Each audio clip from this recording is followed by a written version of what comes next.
Today we will see some important sensors that are commonly used in Arduino projects. First is the MQ2 Gas Sensor.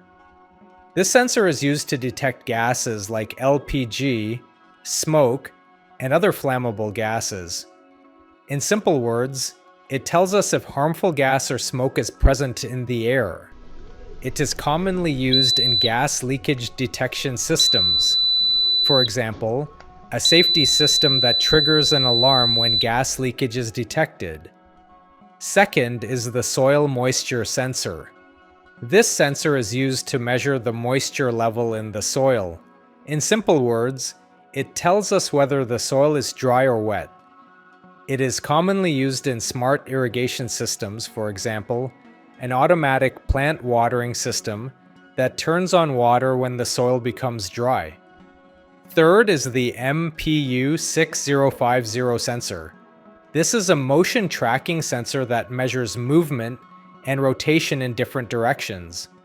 It tells us if a device is tilting or rotating. It is commonly used in self-balancing robots.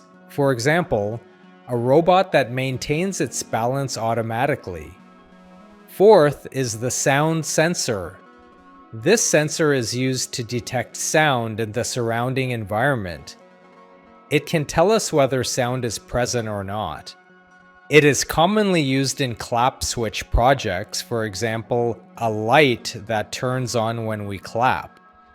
All these sensors help us collect information from the real world and use that data to create smart and automated systems.